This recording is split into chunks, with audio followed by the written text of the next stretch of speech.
Hello, we are grassroots volunteers reading Elizabeth Warren's plans aloud so that the sight impaired and other busy people can learn about Warren's ideas for a better America while multitasking. We are not professional voice artists, we do not have fancy equipment, we do not have sound studios. We will get tongue-tied, we will stumble over words, you may even hear an occasional dog bark or baby cry. You can read all of Elizabeth Warren's plans yourself by Googling the words Team Warren Medium. Again, that's Team Warren Medium. And without further ado, here's one of Elizabeth Warren's plans. Securing LGBTQ+ rights and equality. 50 years after transgender women of color Marsha P. Johnson and Sylvia Rivera helped lead the Stonewall riots, the LGBTQ+ rights movement they launched has made incredible strides toward equality and justice for all. In 1993, Minnesota became the first state to ban anti-trans discrimination. In 2003, the Supreme Court ruled in Lawrence v. Texas that laws criminalizing same-sex relationships were unconstitutional. In 2004, Massachusetts became the first state to legalize marriage equality, and in 2015, the Supreme Court legalized marriage equality across the nation. But 50 years after Stonewall, true equality is still far off for LGBTQ+ people. 1 in 4 LGBTQ+ people report experiencing discrimination on the basis of their sexual orientation or gender identity over the course of a single year. Nearly 1 in 3 transgender people who visited a healthcare provider's office in 2017 were turned away because of their gender identity. More than half of LGBTQ+ students report feeling unsafe at school because of their sexual orientation, and nearly half reported feeling unsafe because of their gender expression. Queer or trans youth are 2 to 4 times as likely to be homeless, largely due to family rejection. LGBTQ+ people, especially transgender people of color, are disproportionately likely to be incarcerated and experience high levels of police profiling and misconduct. Black, Indigenous, and Latinx transgender people are more than 3 times as likely to live in poverty as the U.S. population as a whole. And at least 18 Black trans women have been killed so far this year. This crisis demands action. And our hard-won progress is under attack. This week, the Supreme Court heard 3 new cases: Altitude Express Inc. versus Zarda, Bostock versus Clayton County, and RG and GR Harris Funeral Homes versus EEOC, that threaten to roll back LGBTQ+ rights, allowing employers to fire workers because of their sexual orientation or gender identity. Now that President Trump has appointed 2 new justices, Brett Kavanaugh and Neil Gorsuch, the Supreme Court could set LGBTQ+ rights back by years. The stakes are high and people are scared. No matter what happens at the Supreme Court, we need a president who will lift up the voices of every LGBTQ+ person, stand up to discrimination, and fight back. And as president, I will fight shoulder to shoulder with them, because no one should ever be unsafe, unheard, or disempowered because of who they are or who they love. Equal justice under law. First, I will fight to pass the Equality Act to explicitly guarantee that no LGBTQ+ person in America is discriminated against for who they are or who they love.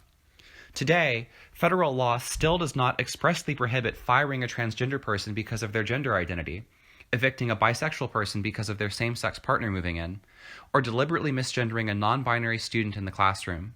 There should be absolutely no question that LGBTQ+ Americans have equal rights under the law.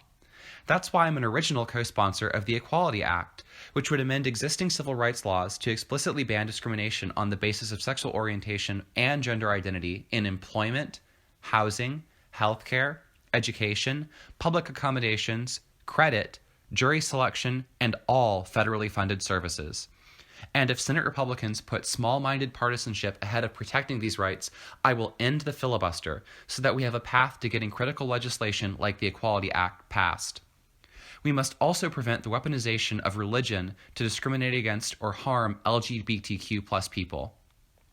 The freedom of worship is a core American value, but the Trump White House has weaponized the language of religion by giving federal agencies, government contractors, and grantees a license to discriminate against LGBTQ+ people, as long as they claim they discriminated for a religious reason. Religious liberty should not be used to shield bigotry. As president, I would fight to pass the Do No Harm Act to return the Religious Freedom Restoration Act to its original goal of protecting religious minorities and further clarify that this law can't be used to harm LGBTQ plus people. But we can't just wait for Congress to act. In my first 100 days as president, I will use every legal tool we have to make sure that LGBTQ plus people can live free from discrimination. We will restore and strengthen critical Obama-era non-discrimination protections that the Trump administration gutted. We will also take steps to affirmatively expand LGBTQ plus non-discrimination protections through regulation and executive action, including by ending TSA screening practices that single out transgender people, taking on overly broad religious exemptions to non-discrimination, and limiting Title IX waivers that allow colleges and universities to suspend students for being LGBTQ plus. My administration will also make LGBTQ plus non-discrimination a condition of federal grants. In 2014, President Obama issued a groundbreaking executive order barring federal contractors and subcontractors from discriminating against LGBTQ plus employees. I will build on that legacy by requiring organizations that receive federal grants to have clear non-discrimination policy prohibiting discrimination against LGBTQ plus people they serve. And my administration will ensure that grantees, especially community-based organizations, have access to training and technical assistance so they can fully comply. I will increase federal enforcement and investigations into anti-LGBTQ plus discrimination so that these rights are part of LGBTQ plus people's lived experience. In 2017, HUD processed less than 5% of the discrimination complaints it received, and the EEOC took, on average, a year and a half to resolve a federal complaint. No one should be waiting years for their rights to be enforced. My administration will make investigating complaints of anti-LGBTQ plus discrimination a priority from day one. I will also expand affirmative civil rights testing for anti-LGBTQ plus discrimination. Only a small fraction of discrimination complaints are ever reported to the government, and many people who speak out face retaliation. We know that testing works. When trans rights activists had civil rights testers call homeless shelters to investigate discrimination, they discovered that only 30% of shelters were willing to provide transgender women with appropriate placement. The federal government should be doing the same. Affirmative testing investigations to identify public services, businesses, workplaces, and more that discriminate against LGBTQ plus people. And when robust testing programs uncover discrimination, we should hold bad actors accountable by collecting civil penalties. These penalties will be used to create a community grant incubation fund to help queer and trans-led community-based organizations with limited staff and resources better access federal funding and resources. Finally, as the Supreme Court threatens to give employers a free pass to discriminate against LGBTQ plus workers, I pledge to nominate judges who will uphold, rather than threaten, LGBTQ plus rights. Supporting LGBTQ plus youth and families. Lesbian, gay, and bisexual youth are almost 5 times as likely to have attempted suicide as their straight peers. 10% of transgender people aged 18 to 25 reported having attempted suicide in the last year. Young LGBTQ plus people are more likely to experience a mental health problem. Queer youth who come from highly rejecting families are more than 8 times as likely to attempt suicide than those who experience little or no family rejection. As president, I'll fight to make sure every LGBTQ plus young person is treated with dignity, fairness, and love, at home and in school. This starts by banning discrimination against sexual orientation and gender identity in our adoption agencies and child welfare systems. That means both ending discrimination against same-sex families who wish to foster or adopt and against LGBTQ plus youth in the foster system. The only thing that should matter is whether parents can provide a safe and loving home for their children. We must also institute a nationwide ban on conversion therapy. This cruel practice has been widely discredited and has already harmed hundreds of thousands of people. As president, I will ensure that no federal dollars are used to support conversion therapy and will take executive action to end conversion therapy for LGBTQ plus minors. I will also make it easier to change identification documents to reflect a person's gender identity. Too many transgender and non-binary people can be outed or put in danger when presenting identification documents that are not consistent with their gender identity. As president, I will make it easier for transgender Americans to change their birth certificates, passports, and other forms of identification, and I support including a third gender marker to recognize non-binary Americans. We must make schools safe environments for LGBTQ+ students. In 2017, more than half of LGBTQ+ students reported feeling unsafe at school because of their sexual orientation, and over 70% of LGBTQ+ students reported being verbally harassed or bullied.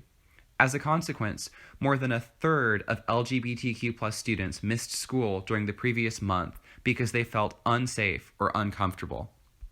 As president, I'll fight to make sure every LGBTQ+ student has an equal opportunity to thrive.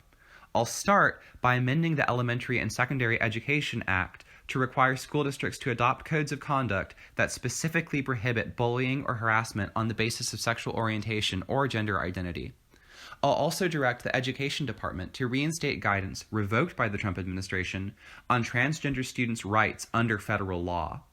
And I'll make clear that federal civil rights law prohibits anti-LGBTQ+ discrimination, like discriminatory dress codes, banning students from writing or discussing LGBTQ+ topics in class, or punishing students for bringing same-sex partners to school events. We must also increase the number of school-based mental health providers and ensure school staff are trained in culturally competent and trauma-informed care, so all schools, including college and university campuses, have the resources they need to meet all of their students' needs. And I'll fight harsh zero-tolerance policies which push LGBTQ youth plus youth of color and LGBTQ plus youth with disabilities into the school-to-prison pipeline. Federal policies should also support LGBTQ plus people with unique family structures. Many members of the LGBTQ plus community form close familial ties to individuals who may not be their legal or blood relatives, a relationship that is commonly referred to as a chosen family. As president, I would make sure that federal family programs like paid family leave cover chosen family members, and individuals who take a leave of absence to care for a chosen family member would qualify for the caregiver credit under my Social Security plan. My universal child care plan will also make child care free for millions of families, including LGBTQ plus families, who according to a 2013 study are 2 to 3 times more likely to report living at or near the poverty line, and affordable for everyone. In addition, we must care for the more than 1 million LGBTQ plus elders, 1/3 of whom are low income. LGBTQ plus elders are more than twice as likely to live alone and experience social isolation. They are also more likely to experience discrimination in nursing homes and long-term care facilities. This is shameful. As president, I will ensure that nursing and long-term care facilities prohibit discrimination on the basis of sexual orientation and gender identity. I will also work with Congress to pass the LGBT Elder Americans Act, which would include LGBTQ plus elders as a vulnerable population with the greatest economic and social need under the Older Americans Act, and would establish a national resource center on LGBT aging.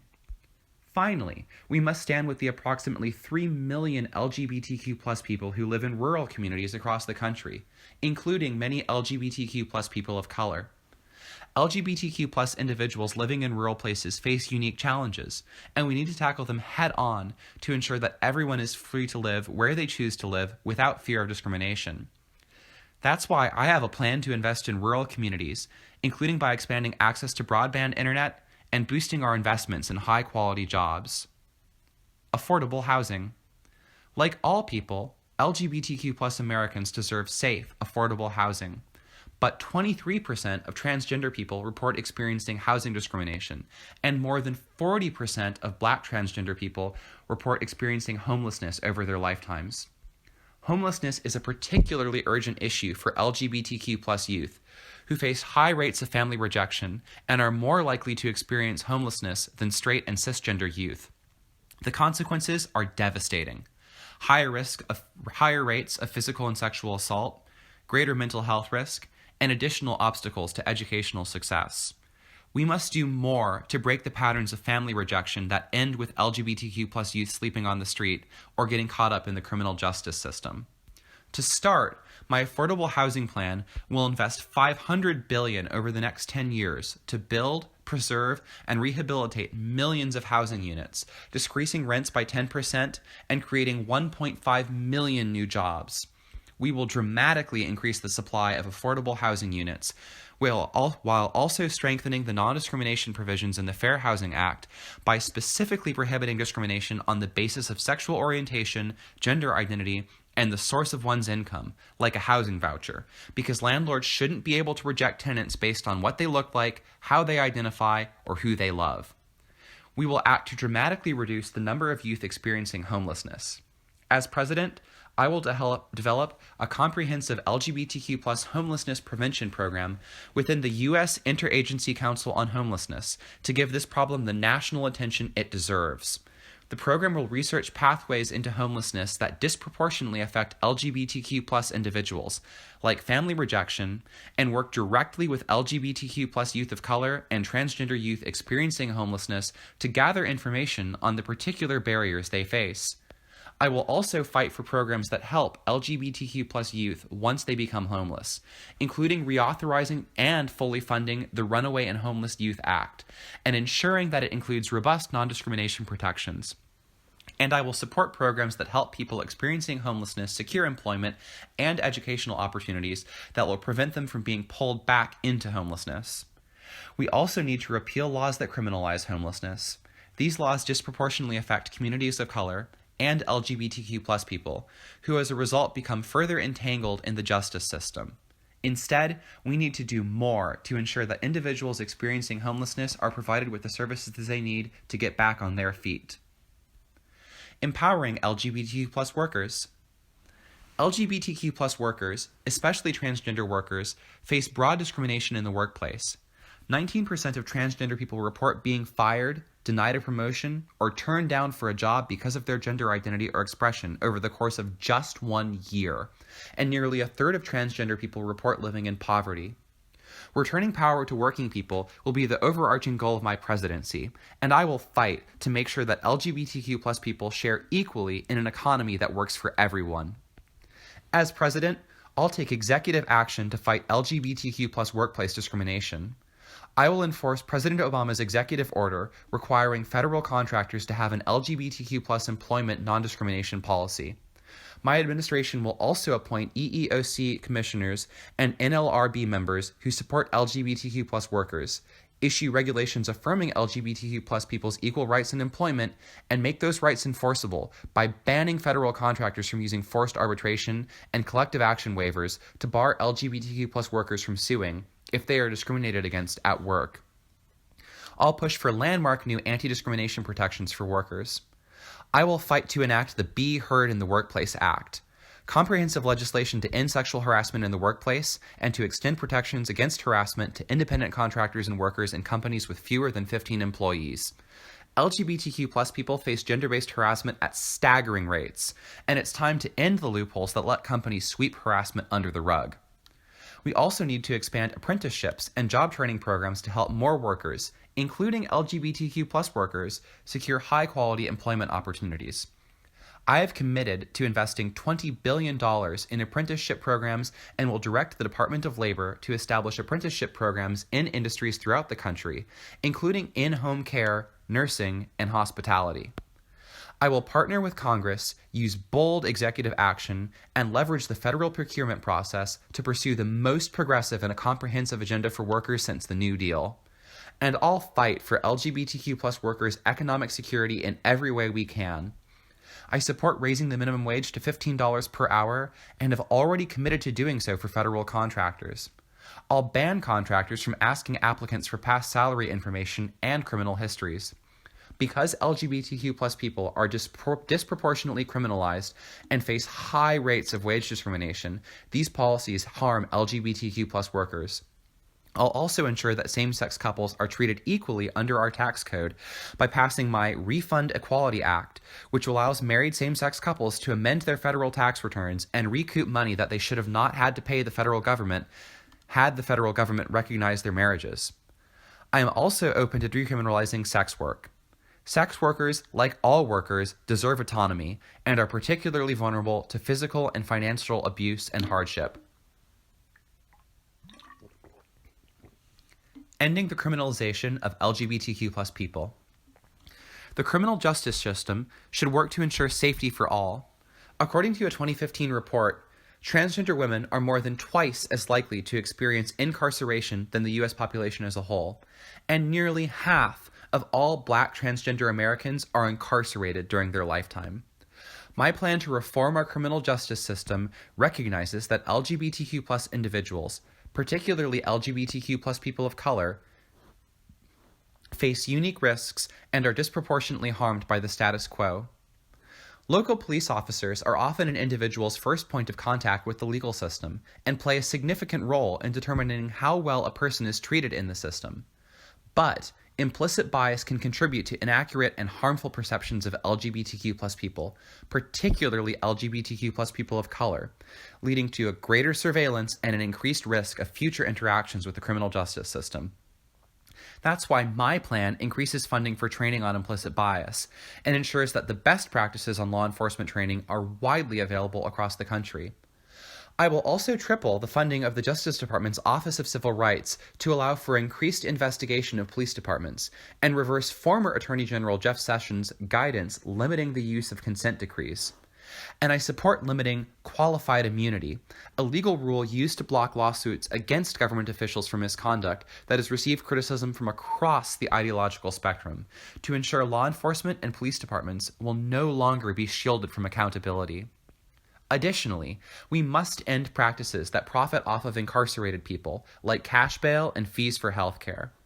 The LGBTQ plus community, especially people of color and low-income individuals, experience disproportionate rates of incarceration. We must root out the profit incentives in our criminal justice system that land people in jail more often and keep them there for longer.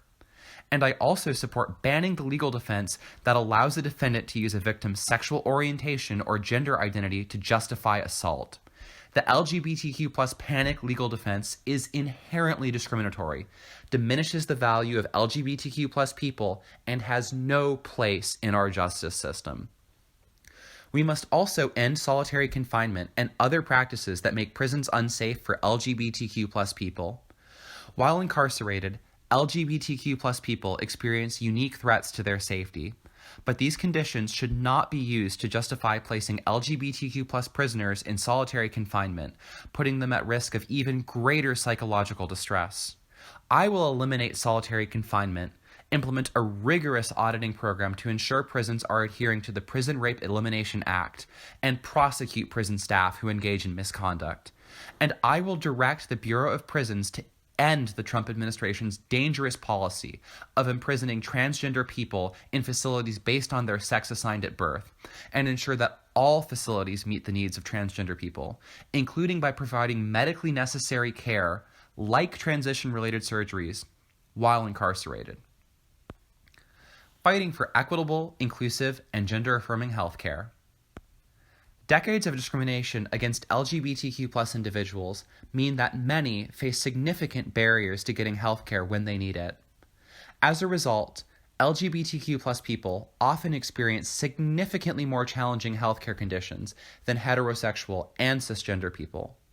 Social stigma, violence, and rejection by their communities and families, combined with structural discrimination in healthcare coverage and the workplace, has led to a real disparity in healthcare outcomes for LGBTQ plus Americans. We must do better. As president, I will fight to make sure that every LGBTQ plus person can get the equitable, gender-affirming, and culturally competent healthcare they need.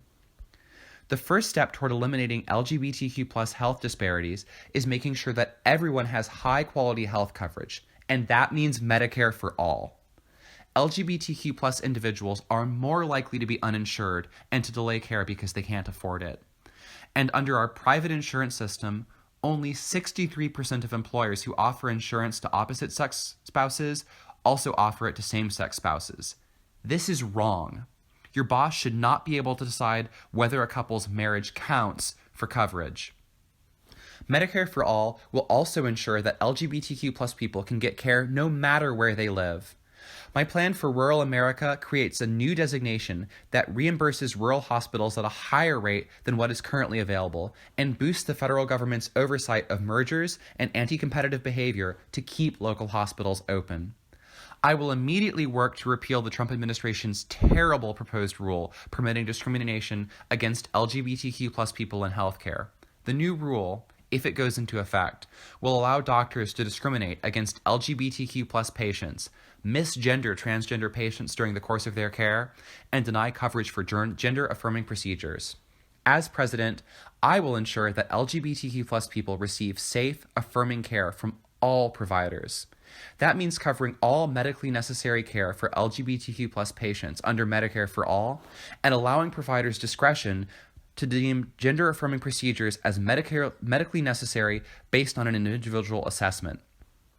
I will also ensure that intersex and transgender children have a say in their health care, especially when it comes to decisions that affect whether their bodies match their gender identity.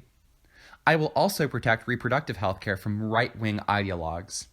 LGBTQ+ people are deeply affected by threats to reproductive health services. We must repeal the Hyde Amendment and the Trump administration's discriminatory domestic gag rule, fully support Title X family planning funding, and push for LGBTQ+ inclusive sex education.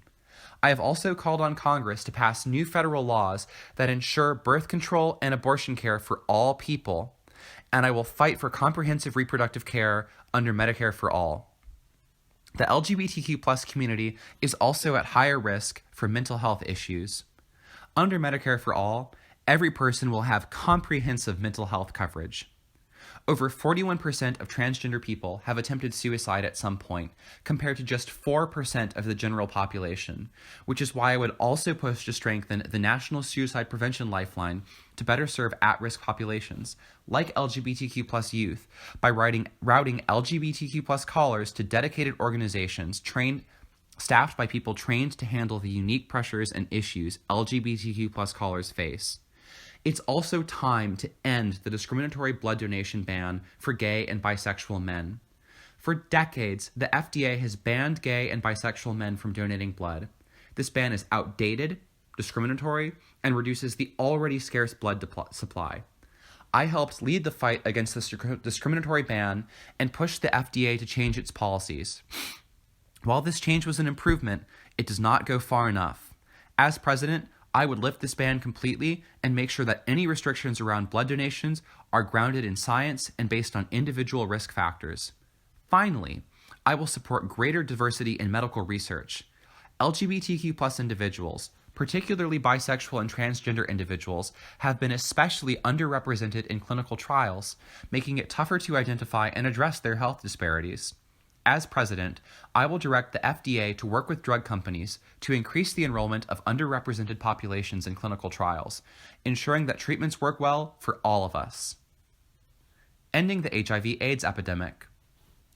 We have made incredible strides and medical advancements toward ending the HIV/AIDS epidemic, but HIV/AIDS remains a public health crisis, with 1.1 million people continuing to live with HIV in the United States today.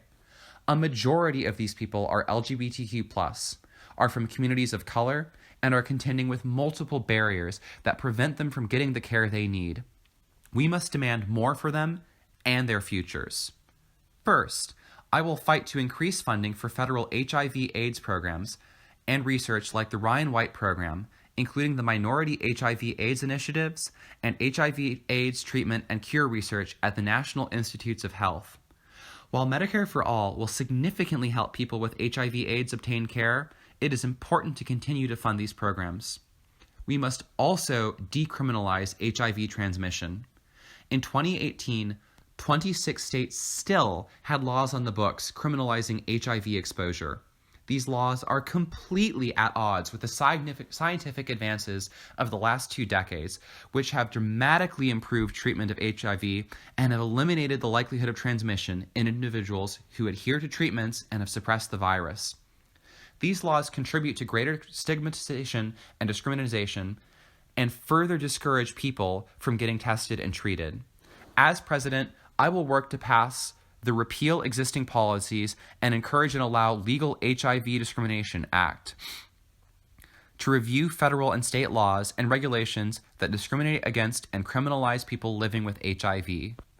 We must also put significant resources into combating the opioid epidemic, which has contributed to growing HIV transmission rates in communities where injection drug use is increasing.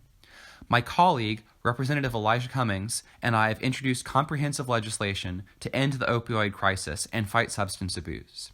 The CARE Act commits $100 billion over 10 years, including $2.7 billion to the hardest hit communities and $1.1 billion for organizations working with underserved populations, such as those living with HIV.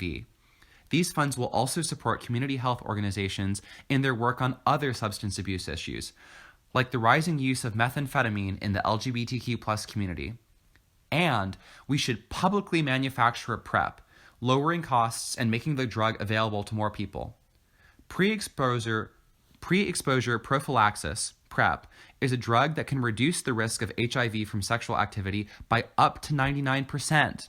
But Truvada, which until recently was the only FDA-approved form of PrEP, can cost nearly $2,000 per month.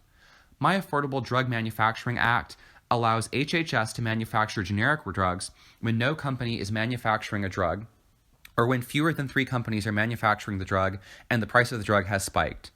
There is a shortage of the drug, or the drug is a WHO essential medicine that fewer than 3 companies are manufacturing with a price that prevents patients from getting it. In my first year as president, I would move to publicly manufacture PrEP, ending this unconscionable price gouging in the transition to Medicare for all. No one should contract HIV because they could not afford the medication to prevent it. Fighting for LGBTQ+ rights in our foreign policy. America's influence abroad is rooted in our values, and our tolerance and diversity are among our greatest strengths. But the Trump administration has sought to roll back protections for LGBTQ+ Americans at every turn, even overseas, and for LGBTQ+ people around the world. This is disgraceful, and in a Warren administration, it will end. Our national security community is weaker when LGBTQ+ Americans are excluded. I have opposed the Trump administration's shameful ban on transgender service members from the start, and I will reverse it on day one. The only thing that should matter when it comes to us allowing military personnel to serve is whether or not they can handle the job. That's also true for service members with HIV. Advances in care and treatment have made it possible for individuals living with HIV to serve and deploy, and the Pentagon's policies should be updated to reflect these advances in medical science. Furthermore, I will ensure that children born to same-sex couples abroad, when at least one parent is a U.S. citizen, receive the citizenship rights they are entitled to, just like any other child born to a U.S. citizen. And I will take all necessary steps to ensure same-sex partners of foreign diplomats can access their full diplomatic rights while in the United States, while at the same time defending our diplomats' rights to serve with their same-sex partners overseas.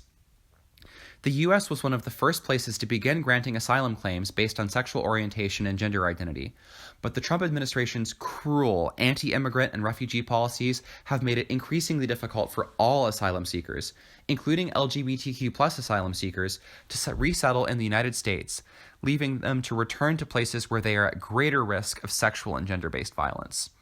As president, I will affirm protections for gender identity and sexual orientation-based asylum claims, and ensure that LGBTQ+ asylum seekers are not unnecessarily detained. I've also committed to raising the refugee cap, welcoming 125,000 refugees in my first year and at least 175,000 refugees per year by the end of my first term.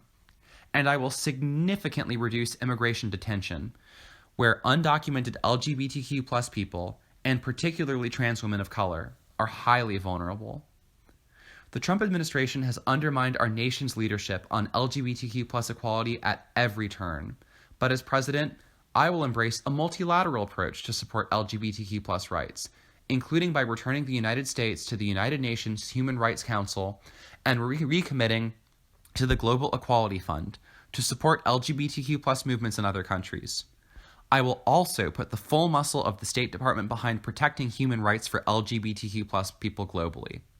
That means appointing a special envoy for the human rights of LGBTI persons and ensuring that the work of advancing LGBTQ+ rights is incorporated across regional bureaus. I will direct my State Department to develop an LGBTQ+ Global Threat Index to prioritize our programmatic efforts in areas where the threat to LGBTQ+ communities is most severe. I will press Congress to expand U.S. sanctions authorities to include individuals who have committed human rights abuses against LGBTQ+ individuals. And my new approach to trade will require any country that wishes to enter into a trade agreement with the United States to uphold internationally recognized human rights, including the rights of LGBTQ+ people. I will also continue to push for robust funding for the President's Emergency Relief Plan for AIDS Relief, otherwise known as PEPFAR, which funds vital services for individuals living with HIV/AIDS abroad, and repeal the Trump administration's heartless global gag rule, which bans organizations from receiving foreign assistance funds unless they pledge not to conduct or refer a patient for abortion. Because organizations that do not agree with Trump's rule are also ineligible for PEPFAR, this policy is harming LGBTQ+ individuals who rely on clinics receiving these funds for care. It's also time to repeal the Helms Amendment, which limits the effectiveness of U.S. foreign assistance, and just as U.S. aid requires grantees to apply a gender analysis to their project proposals, I will require all foreign assistance grantees to describe how their proposed activities will help to advance LGBTQ+ rights and equality.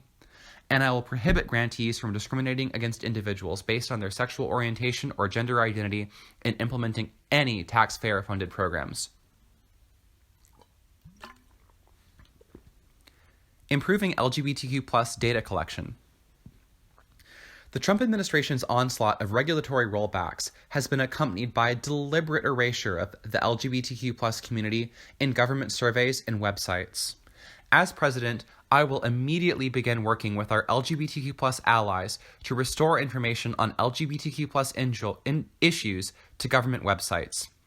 I will also reconvene the Obama-era Federal Interagency Working Group on improving measurement of sexual orientation and gender identity in federal surveys to continue to develop best practices around collecting data, and will ensure that these methods are used in surveys across the federal government, including the U.S. Census and American Community Survey. Ending the murders of transgender women of color. At least 19 people have been killed just this year, almost all of whom were Black trans women. Dana Martin, Jazeline Ware, Ashanti Carmen, Claire Legato, Malaysia Booker, Michelle Tamika Washington, Paris Cameron, Chanel Lindsay, Chanel Scurlock, Zoe Spears, Brooklyn Lindsay, Denali Berries Stuckey, Kiki Fantroy, Pebbles the Dime Doe, Tracy Single, Bailey Reeves, B. Love Slater, Elisha Stanley, and Joanna Medina, Layleen Polanco, and Jalea Jamar should be alive today. The data in this area are so unreliable that experts believe this number underestimates the depth of the crisis. It is time for a president to say their names and honor their memory by fighting every day for a country where trans women of color can thrive free from discrimination. As I have outlined, we will use every legal tool we have to prohibit the intersecting forms of discrimination that transgender women of color face everywhere it occurs. I've also pledged to use executive action to fight discrimination on the basis of race, ethnicity, and national origin, and to fight discrimination at the intersections of gender and race. My Equal Employment and Opportunity Commission will issue first-of-its-kind guidance on enforcing claims involving intersectional race and gender discrimination. I will also strengthen and enforce the Housing and Urban Development Equal Access Rule, reversing Ben Carson's outrageous proposal to allow homeless shelters to discriminate against transgender women, So if a trans woman of color survivor loses her home because of intimate partner violence, she doesn't face widespread discrimination from homeless shelters. Finally, I will create a new grant program within the Office of Violence Against Women that will specifically channel resources into organizations by and for transgender people, especially trans people of color. More than 1/3 of trans people report experiencing physical violence from an intimate partner, including 44% of transgender people and 61% of indigenous transgender people.